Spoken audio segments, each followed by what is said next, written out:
This was Germany, a beautiful country.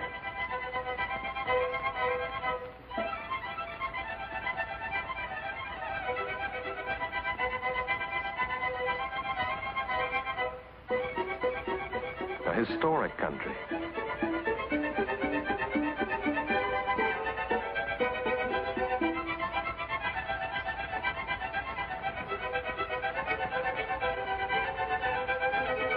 A prosperous country.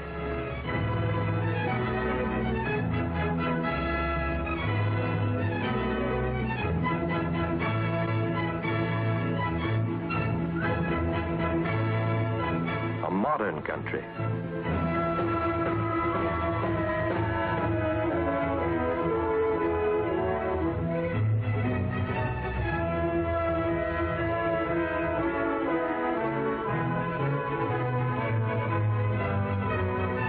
The German people, a clean and tidy people.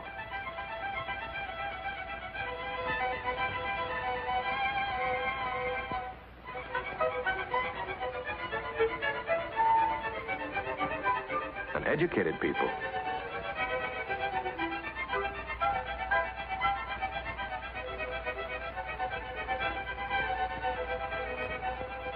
A musical people.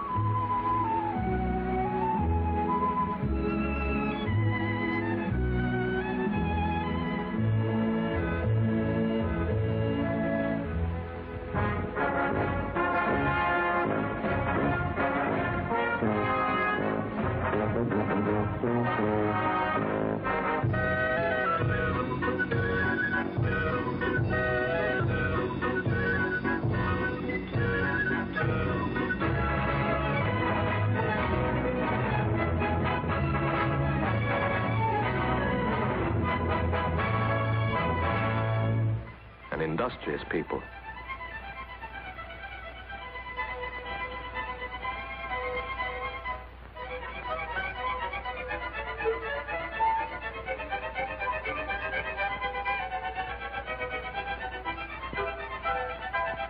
These people look all right. The mailman, the farmer, the cop. They all look pretty much like the folks back home. Holding down jobs, raising families, enjoying life. They certainly look like the kind of people we can understand. Or can we? A quiet, decent people who prepared 20 years to bring war into the world? A religious people who burn churches, imprison ministers, persecute the faithful? A kindly people who accept blood purges, pogroms, concentration camps? A gentle people who torture, starve, exterminate? These were men.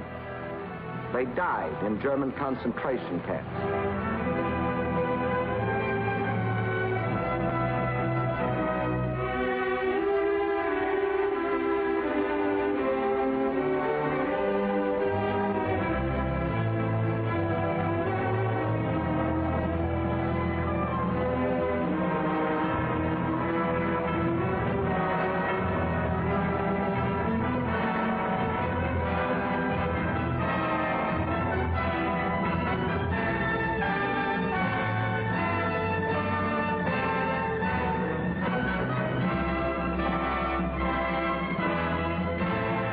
These, too, were men. They did not quite die.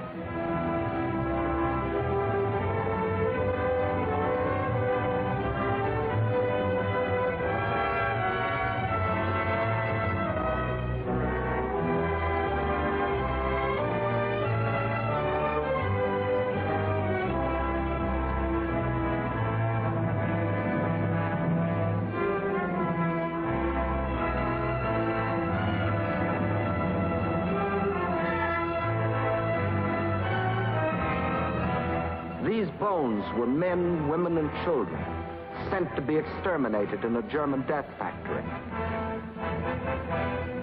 This is a scientifically designed gas chamber. This a furnace for burning the corpses. This the clothing of the victims, which the Germans methodically salvaged. These the children's toys, carefully collected for the use of German children. These are objects of art made by German guards. Objects of art made of human skin.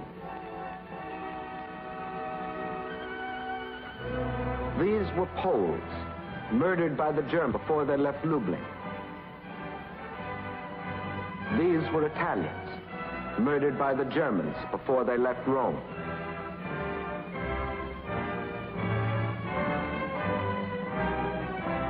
These were Belgians, murdered by the Germans before they left Vendée. These were Americans, defenseless prisoners of war, murdered by the Germans near Malmedy. These are some of the reasons why the German farmer and the German mailman and the German cop can't be quite like the people back home. That's why we've got to look a little deeper into the German character. The character of a people who plunged the world into 2 wars in 1 generation, and each time claimed that they were victims of attack. That's the puzzle we've got to solve if we're to save our children from a 3rd war. The puzzle of that clean, industrious people, fond of kids, fond of music, fond of tyranny, fond of aggression, fond of gas chambers. What gave the Germans that character? What makes them think, act, feel this way? Hitler would have answered, German blood. We don't take so hopeless a view. Too many of our friends and neighbors have had German blood. That same blood that we have seen in great Americans.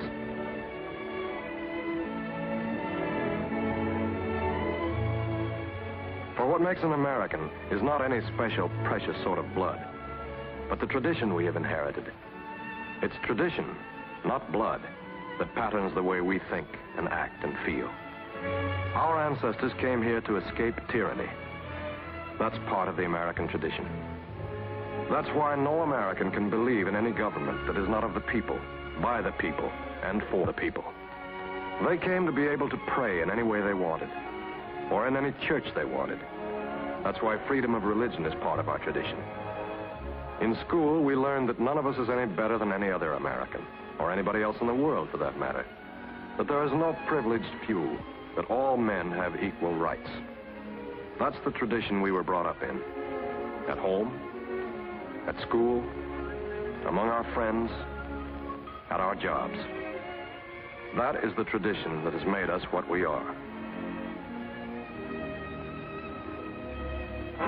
Now, what is the tradition that has made this man? How does it differ from ours? That's what we have to find out. These Germans were selected by Nazi cameras as ideal German types.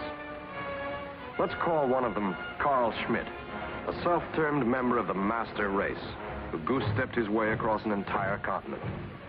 His father did the same goose-step and followed the same road of conquest. And the grandfather of Carl Schmidt did the same goose-step and trod the same path of aggression. The same goose-step, the same will of aggression, the same lust for conquest. You knew their leader as Hitler. Your father knew the leader as the Kaiser. Your grandfather remembers Bismarck. You faced the Nazi menace. Your father's generation was threatened by the Huns. In your grandfather's day, there were the Prussians. The Nazis, the Huns, the Prussians.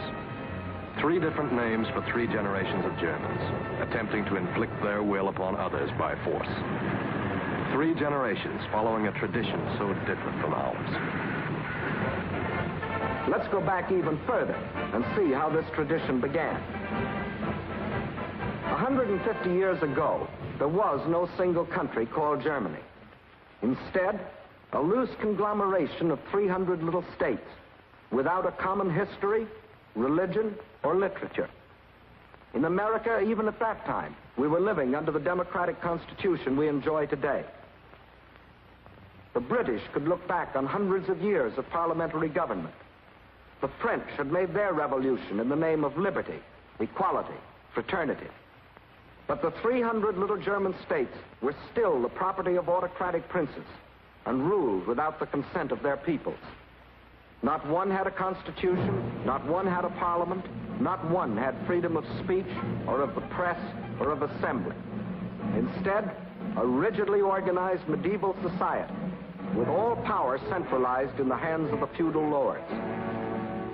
The prime example of this was Prussia, the most aggressive of the German states, where the Junkers, the military caste of landowners, ruled their peasants with iron discipline.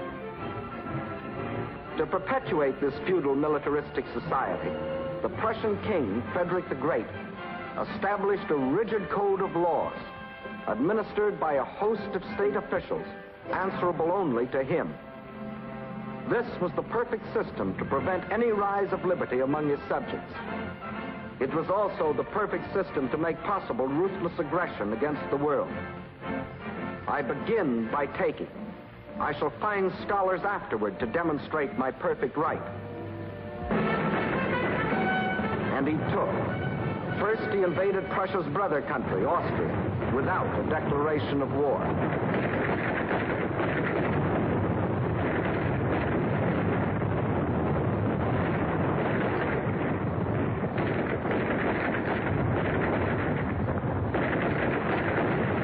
Result, victory.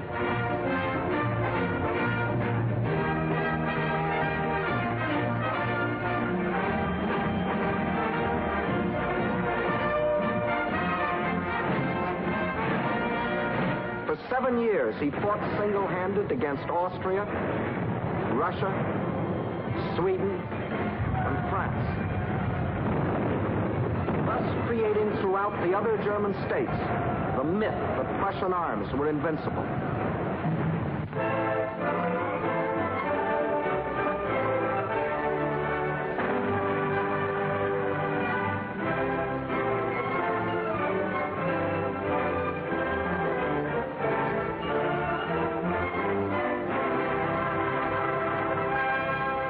In 1786, Frederick died, but Frederick's state and Frederick's dream of conquest lived on, nurtured and developed by the Prussian militarists, who regarded each war as only one campaign in an unending war for Prussian supremacy in Europe. To this end, Scharnhorst, the organizer, and Gneisenau, the strategist, established the Prussian General Staff. Von Clausewitz, the theorist, set down their gospel in his famous book, Vom Kriege, on war. Just as Prussia has been fated to be the core of Germany, so Germany will be the core of the future German Empire of the West. Clausewitz's book became the Bible of the Prussian militarists. Conquered people shall be left with nothing but their eyes to weep with. But even as the militarists were plotting, a wave of liberalism swept over Europe. Its eddies reached even Prussia. And ordinary men began to think for themselves and to demand what had long been accepted in America, England, and France, the Constitution. The King of Prussia answered, "Never must a scrap of paper come between me and my subjects." The Constitution, a scrap of paper. Some citizens determined on liberty went to the barricades. The machinery of the Prussian state went into action. The revolt died. The will to liberty was not strong enough within the people to defy the voice of authority. One result of which, men with a love of liberty began to leave Prussia and the other German states. In the next 30 years, 2 million of them came to find freedom in the United States alone, while their cousins, remaining behind, were molded into ruthless automatons, ready to follow blindly the will of a leader.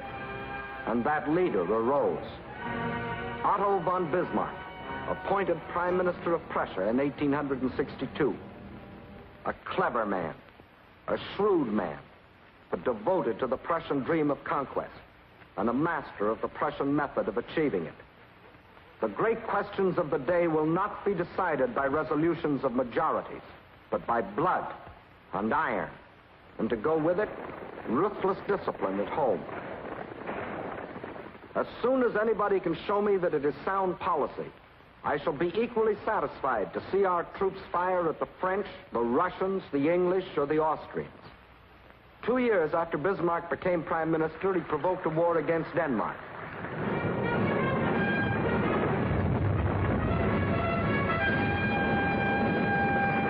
result, victory.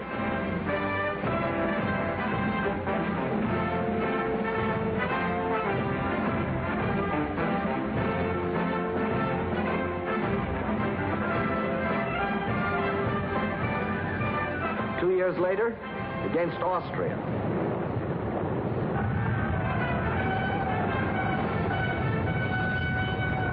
Result, another victory.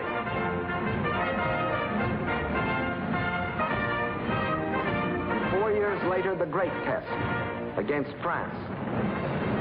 An amazed world stood by as Prussia, until then a minor power, dared to challenge the strongest nation in Europe. Result, another victory.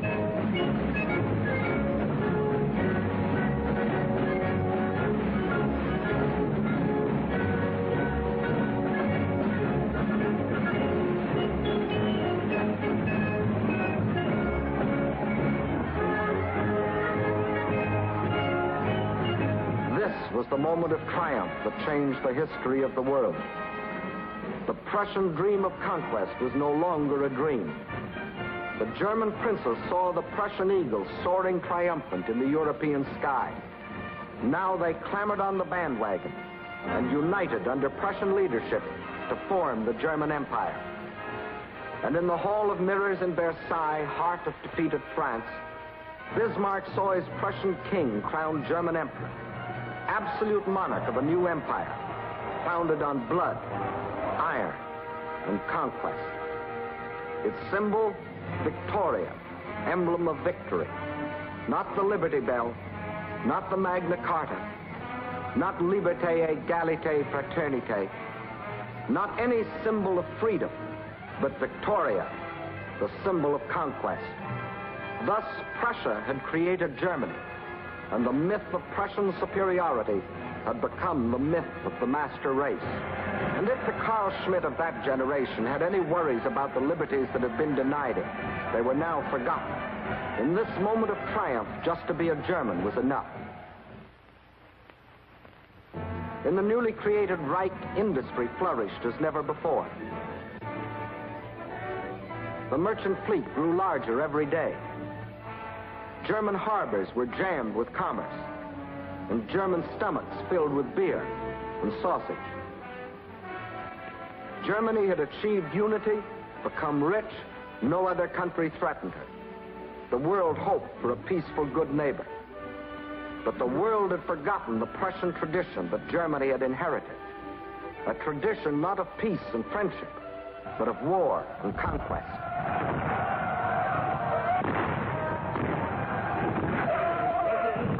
Deutschland, Deutschland, über alles, über alles. And by now, Carl Schmitt of the second generation, the father of the Carl Schmitt we had to fight, was arrogantly singing Deutschland, Deutschland über alles, Germany, Germany over all, as he proudly watched his fatherland becoming the most aggressively nationalistic country in the world. Industry was carefully controlled to accord with the policies of the great General Staff. For in the new Reich, Bismarck had added a fourth pillar to the structure of the warlike state. Frederick's militarists, landowners, and state officials had been joined by the big industrialists. A gigantic railroad system was laid out, more according to strategic war plans than the necessities of peacetime trade. One of the largest navies was constructed. The army was built up to staggering proportions.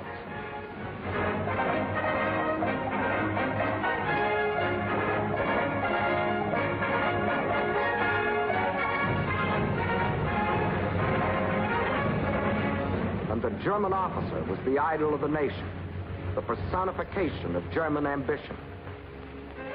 In German colleges, the sport of German youth was not football, but the deadly duel. The scar was the badge of honor. The more scars, the handsomer.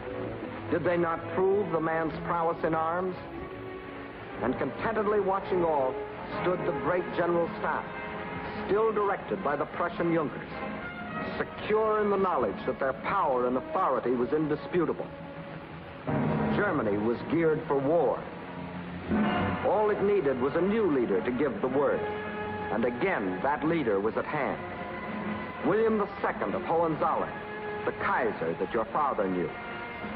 Not a shrewd, clever cynic like Bismarck, but a vain and arrogant braggart, yet a leader in the German tradition.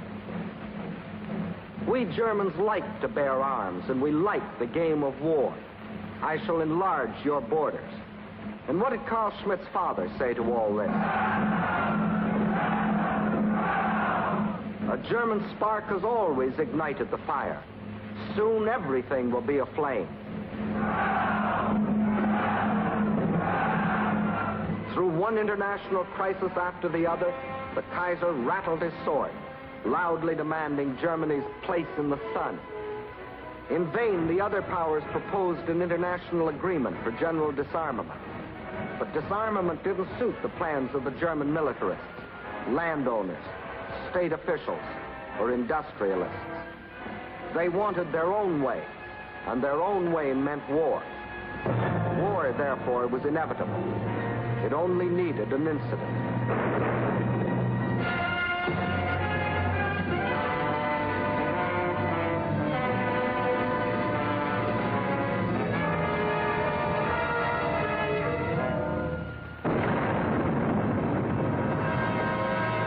How did this second generation Carl Schmitt react to the prospect of a world war?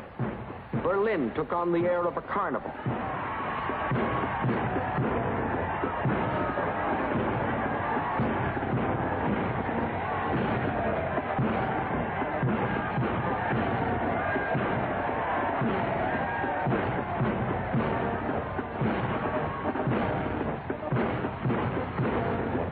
Blindly, joyfully, the people cheered the Kaiser, eager to follow a leader on the renewed march to conquest.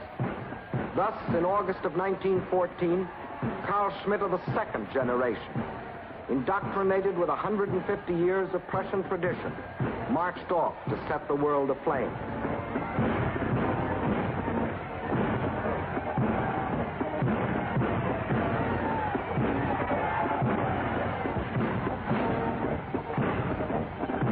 Had he not been taught, did he not believe that whatever Germany demands is right? Even when he marched through Belgium, dismissing a solemn neutrality pact as a scrap of paper. Even when German scientists developed poison gases in violation of international agreements which Germany had solemnly signed. Even when, in violation of all the agreed codes of war, German U-boats deliberately sent to the bottom unarmed merchant ships without warning. Thus, what his father had done to France, to Denmark, to Austria, this second generation Carl Schmitt attempted to do to the world. Our own President Wilson said, "I was, for a little while, unable to believe that such things would in fact be done by any government that had subscribed to the human practices of civilized nations."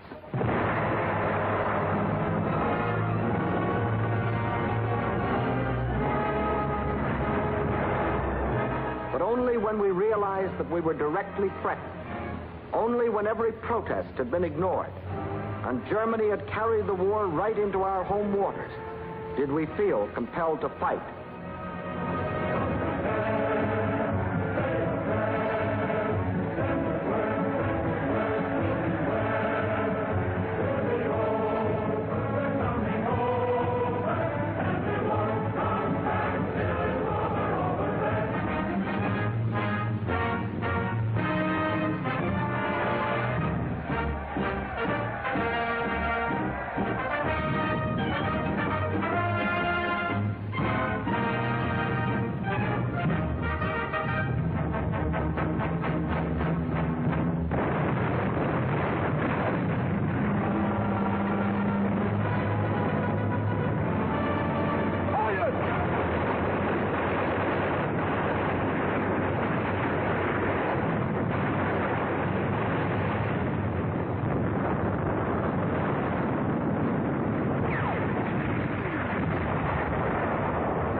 Finally, under the combined attack of the Allies, the German army started to crumble, to fall back, to run from battle.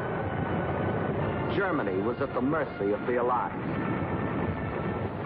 General von Ludendorff, the German chief of staff and virtual dictator, was forced to send a secret message to the Berlin government. The offer of peace must be transmitted immediately. The army cannot wait another 48 hours. The Allies could grant the armistice or fight on to unconditional surrender. Georges Clemenceau, the wartime French leader, urged that the Allies should march triumphant into Berlin.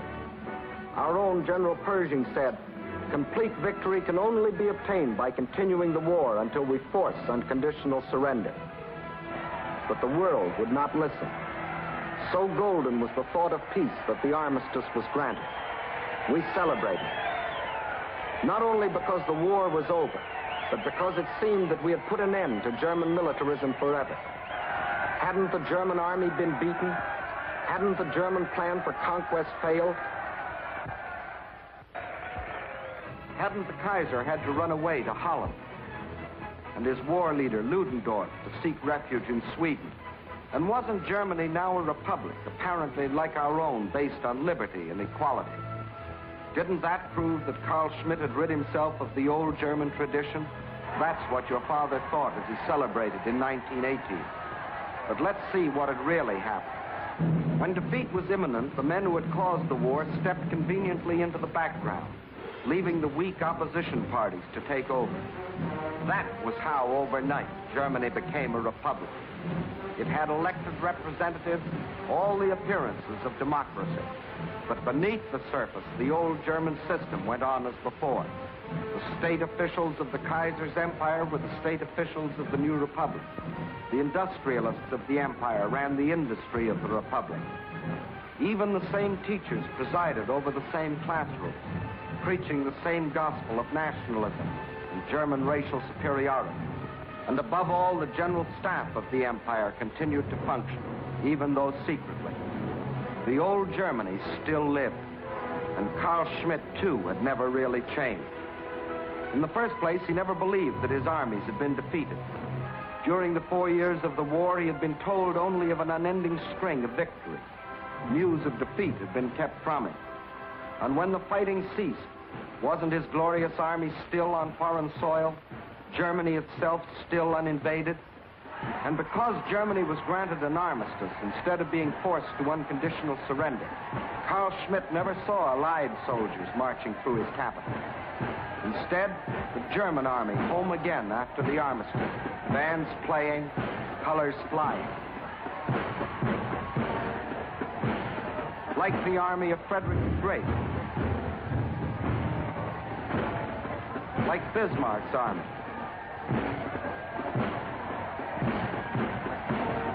Certainly not like a conquered army.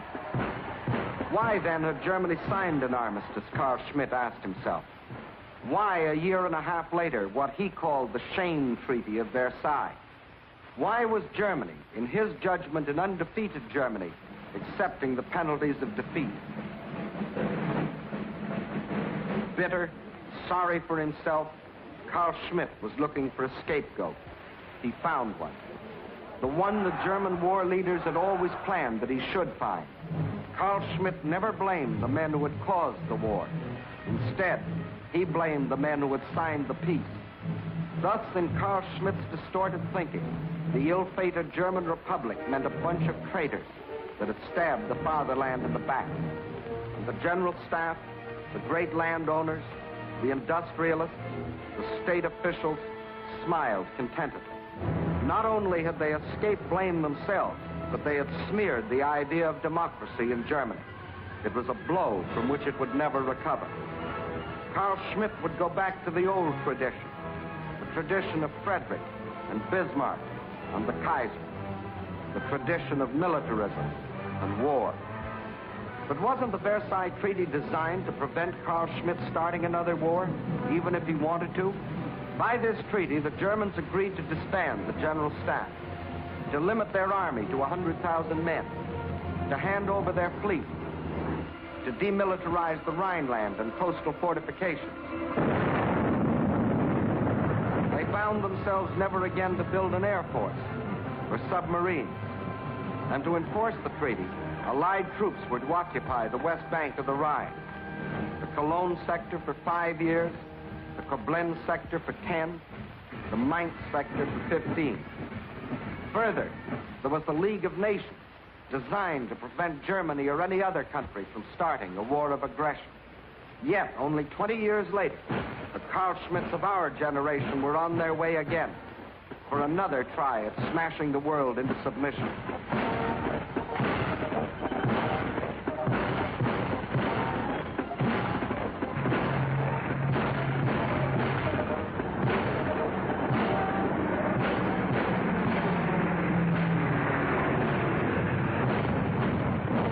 How was Carl Schmitt able to rearm so quickly?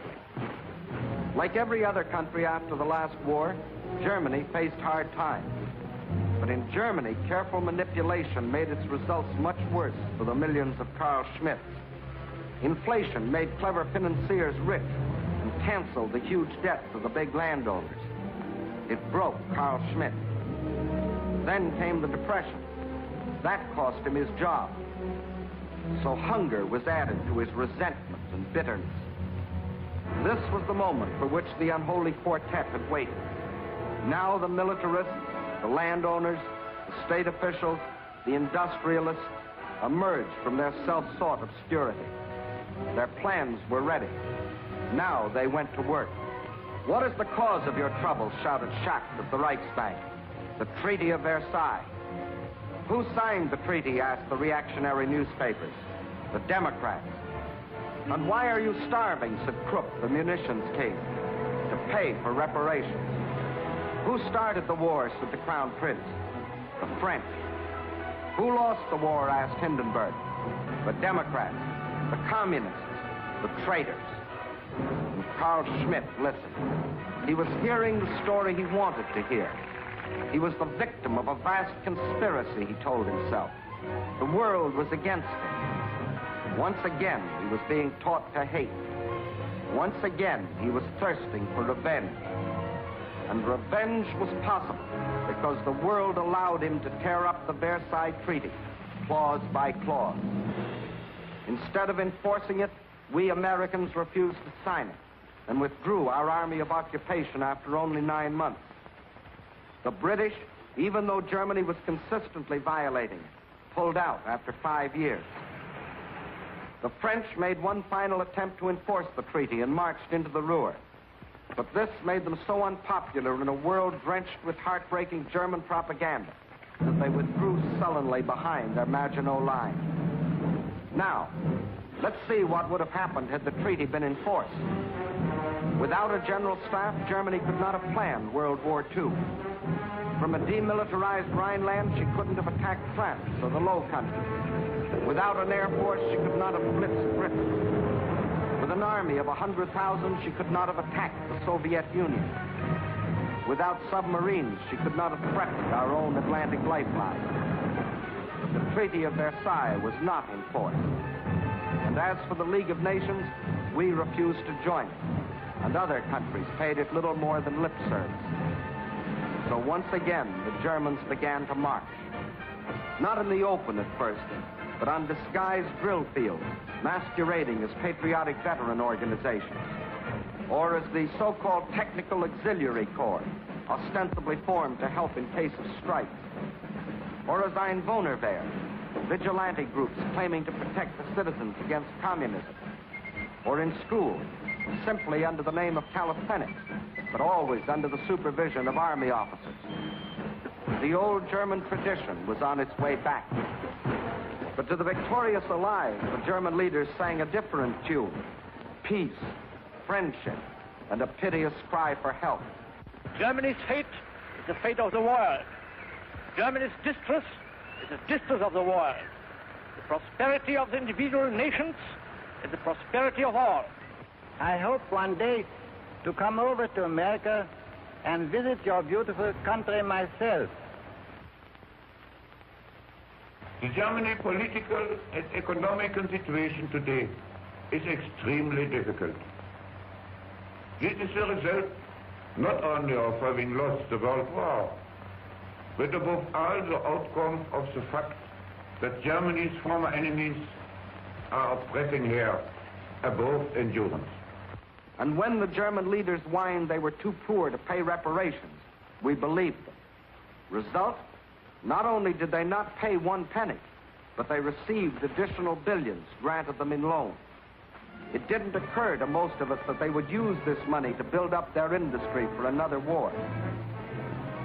We began to sympathize with Carl Schmitt.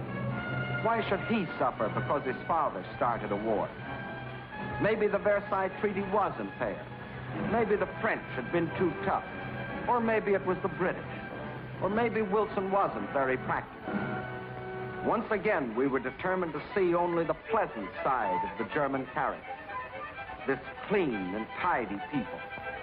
This musical people. This industrious people. This historic country. This beautiful country. But behind this peaceful facade, the Germans prepared again for aggression.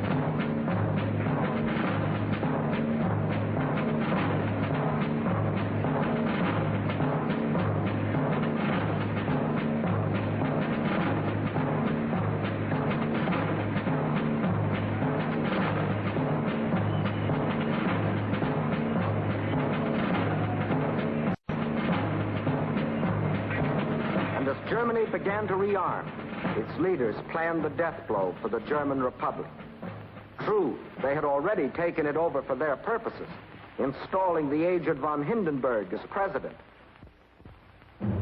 But it was still in structure a democracy, and that meant liberals and unions and free speech and a free opposition.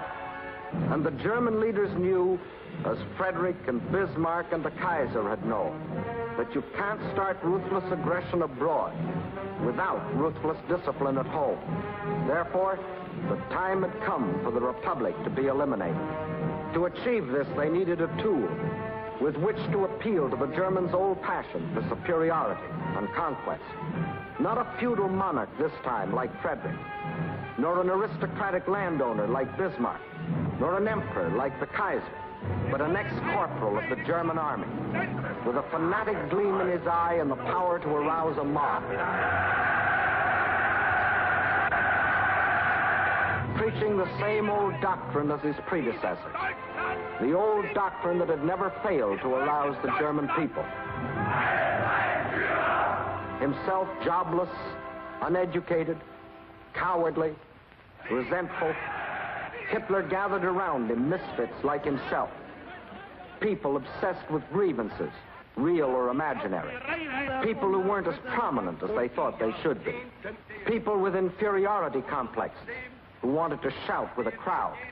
People who wanted power but were too lazy to work for it. Sheep anxious to be led. Dope addicts. Perverts. Bullies. Cranks.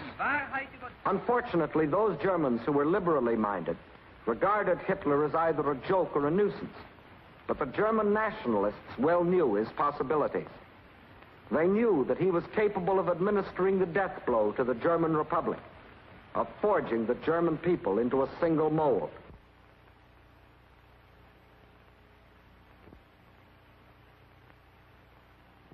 By the monarchists, who saw in him their chance to restore the Hohenzollerns to the throne, backed by big business, who saw in him their chance at economic domination of the world, backed by thousands of ordinary Germans, who saw in him their chance to strut as conquerors across the world. With the backing of all these groups, Hitler soared ahead, skillfully appealing to the German tradition, the old cry of the master race. The Nazis promised all things to all men. To the workers, they promised higher wages. To the employers, lower wages. To the tenants, they promised lower rents. To the landlords, higher rents. To the farmer, higher prices. To the consumer, lower prices. But most of all, they promised revenge on the world, that Germany would become its most powerful empire.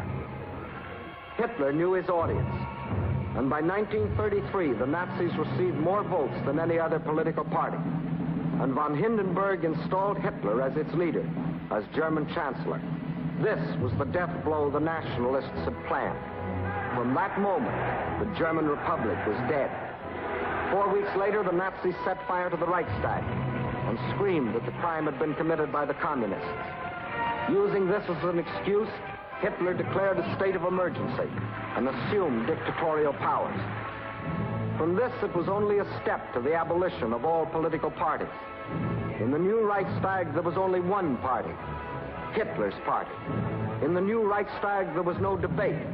The deputies were stooges who applauded, got paid, went home. Trade unions were abolished. Instead, the German Labor Front, to discipline the workers and teach them what to think. Music, literature, all outlawed or destroyed, unless it supported what the German leaders were trying to sell. Scientists, physicians, their professions were banned to them unless they supported the Nazi ideology. Bismarck had added the industrialist as the fourth pillar of the warlike state. Hitler added a fifth, the professional gangsters, armed thugs to enforce his decrees. And as the German officer had been the ideal of the Kaiser's Germany, the stormtrooper became the idol of Hitler's. Persecution was on the march. Freedom of speech? Now that meant the concentration camp, torture, death. Freedom of religion? Riots and church burnings. Freedom of opinion? The executioner and his axe. Freedom of the press? The Gestapo took care of that. Now Carl Schmitt could be indoctrinated like his father and his grandfather before him. But this time, even more thoroughly, more efficiently, with all the resources of science and the modern state. The German press became a Nazi press. The German airwaves open only to Nazi voices. Nazi papers, Nazi books, Nazi pamphlets. These were all the people could read. Nazi speeches, Nazi dramas, Nazi music. These were all the people could hear. The art of Germany, the sculpture, the paintings, the drama, all regimented to serve one purpose, the indoctrination of Carl Schmitt. One voice only must be heard by Carl Schmitt. One voice from the cradle to the grave. The voice of Hitler. Hitler. Hitler. Scores of microphones and cameras were used to photograph Hitler and record his voice so that all of Germany and others throughout the world could receive his message of hate and hypocrisy. So Hitler was photographed from the front, from the back, from the right, from the left, from every angle. Hitler, Hitler, Hitler. Hitler sobbing, Hitler smiling, Hitler shouting, Hitler working his people into a frenzy.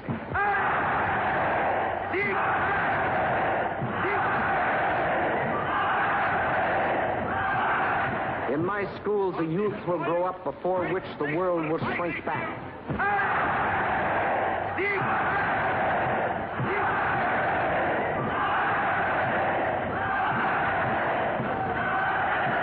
There must be no tenderness in youth.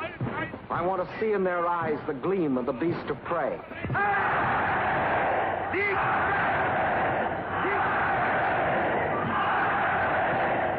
Brutality is respected. I shall spread terror.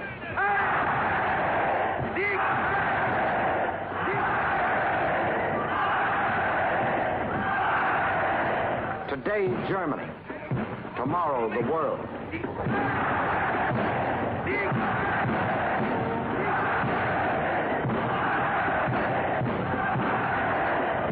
That's how Carl Schmitt got his soul. That's how the General Staff, the big industrialists, the state officials, the landowners, the gangster chieftains, put their plans into effect and prepared Carl Schmitt for his generation's attempt to smash the world into submission.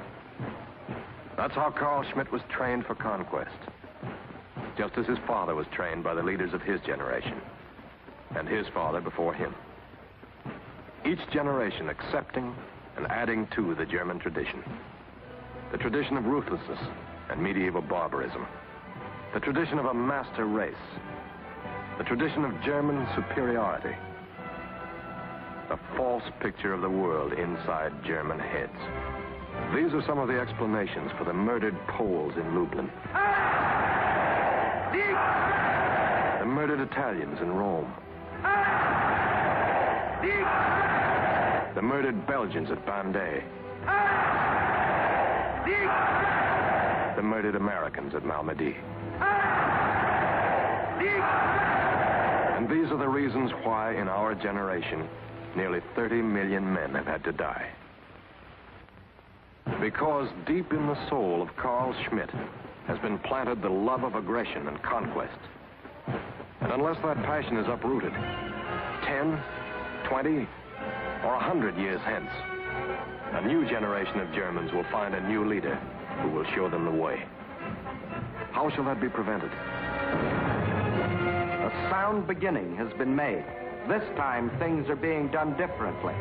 At the end of the last war, an armistice by negotiation. This time, unconditional surrender. Today, Carl Schmitt knows beyond the shadow of a doubt that he was defeated. At the end of the last war, German armies parading through Berlin. This time,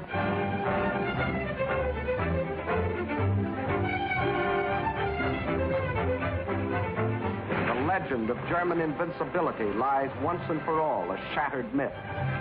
After the last war, the German General Staff continued to function. Today, not only the General Staff, but the entire German Officers' Corps will be dissolved, and they will be forever prevented from plotting another German attempt at world conquest. After the last war, German industry was unimpaired. Today, much of it lies in ruins, and such undamaged industrial plants as are permitted to operate will operate under Allied control. After the last war, the same state officials remained in office. Today, any Nazi is forever barred from having authority.